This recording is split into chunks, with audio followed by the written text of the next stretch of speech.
redingote noire de propreté douteuse. Il commanda une soupe, des légumes et 1 litre de vin. Et quand il eut mangé la soupe, il tourna les yeux vers Danègre et le regarda longuement. Danègre pâlit. Pour sûr, cet individu était de ceux qui le suivaient depuis des semaines. Que lui voulait-il? Danègre essaya de se lever. Il ne le put. Ses jambes chancelaient sous lui. L'homme se versa un verre de vin et emplit le verre de Danègre. Nous traitons, camarade?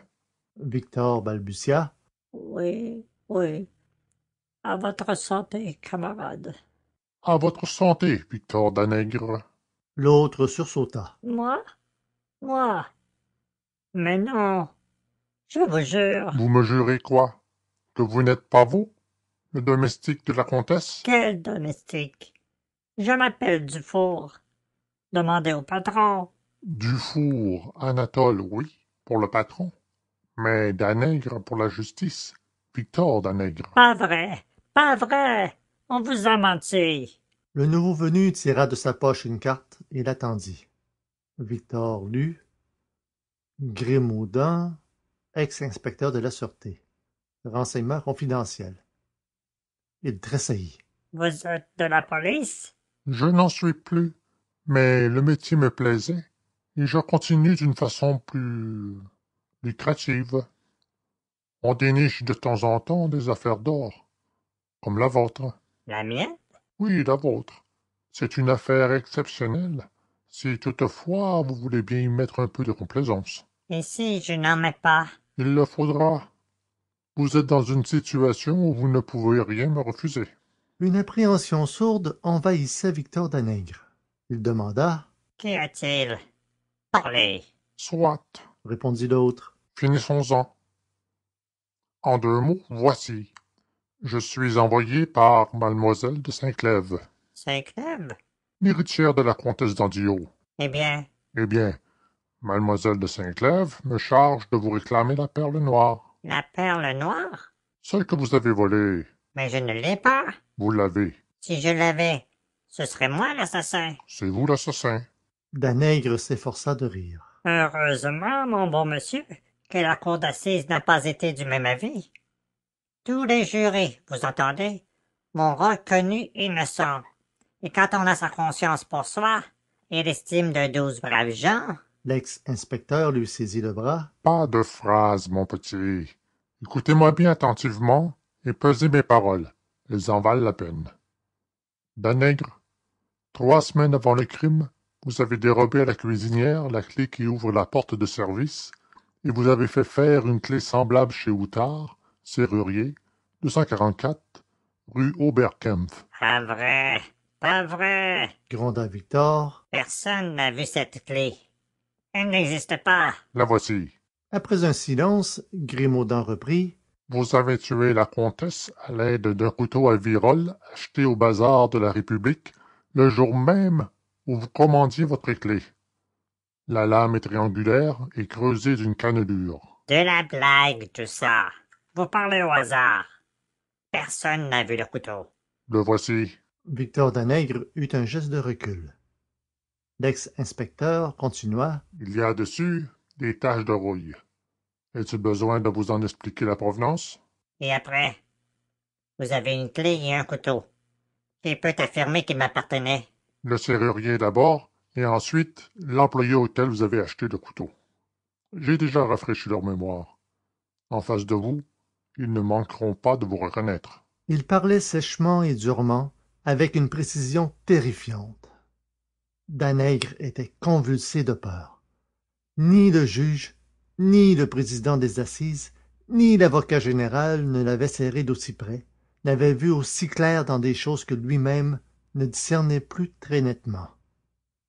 Cependant, il essaya encore de jouer l'indifférence. Si c'est là toutes vos preuves... Il me reste celle-ci. Vous êtes reparti, après le crime, par le même chemin. Mais, au milieu du cabinet aux robes, près des froids, vous avez dû vous appuyer contre le mur pour garder votre équilibre. Comment le savez-vous? Bégaya Victor. Personne ne peut le savoir. La justice? Non.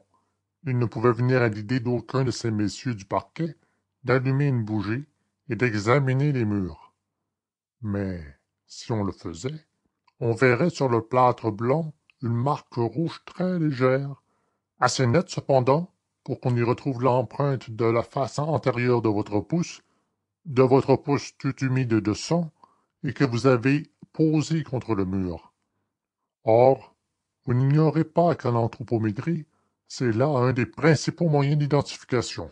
Victor Danègre était blême. Des gouttes de sueur coulaient de son front.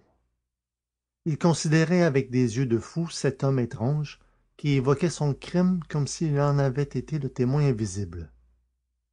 Il baissa la tête, vaincu, impuissant.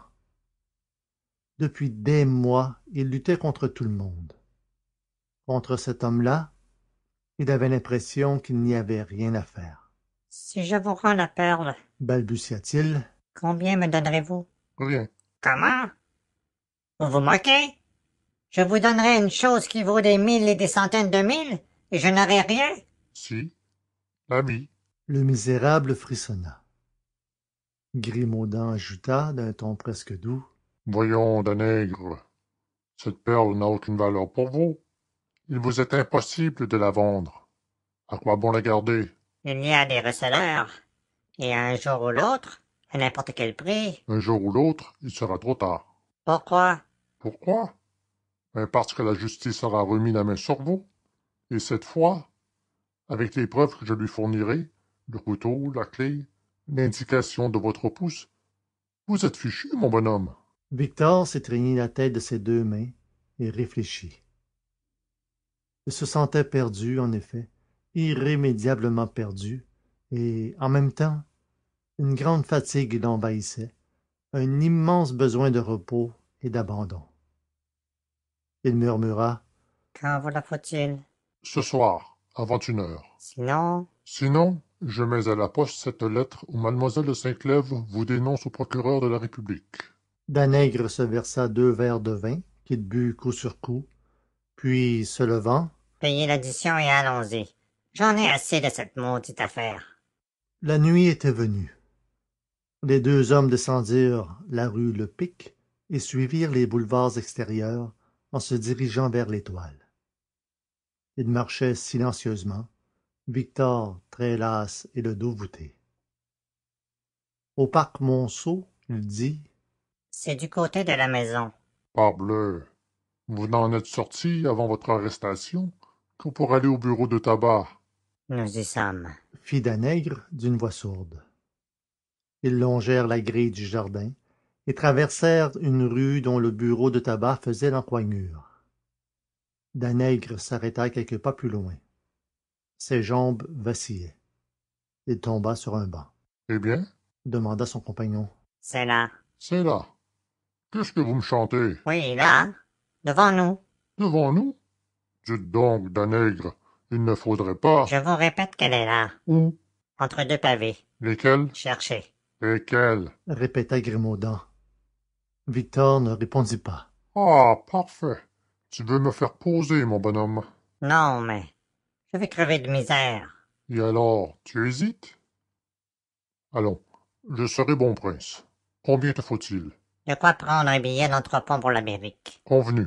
Et un billet de 100 francs pour les premiers frais. Tu en auras 2. Parle. Comptez les pavés, à droite de l'égout. C'est entre le 12e et le 13e. Dans le ruisseau? Oui, en bas du trottoir. Grimaudan regarda autour de lui. Des tramways passaient, des gens passaient. Mais bah, qui pouvait se douter? Il ouvrit son canif et le planta entre le 12e et le 13e pavé. Et si elle n'y est pas? Si personne ne m'a vu me baisser et l'enfoncer, elle y est encore. Se pouvait-il qu'elle fût la perle noire jetée dans la boue d'un ruisseau, à la disposition du premier venu? La perle noire? Une fortune? À quelle profondeur? Elle est à 10 centimètres à peu près. Il creusa le sable mouillé. La pointe de son canif heurta quelque chose. Avec ses doigts, il élargit le trou. Il aperçut la perle noire. Tiens, voilà tes 200 francs. Je t'enverrai ton billet pour l'Amérique. Le lendemain, L'Écho de France publiait cet entrefilet qui fut reproduit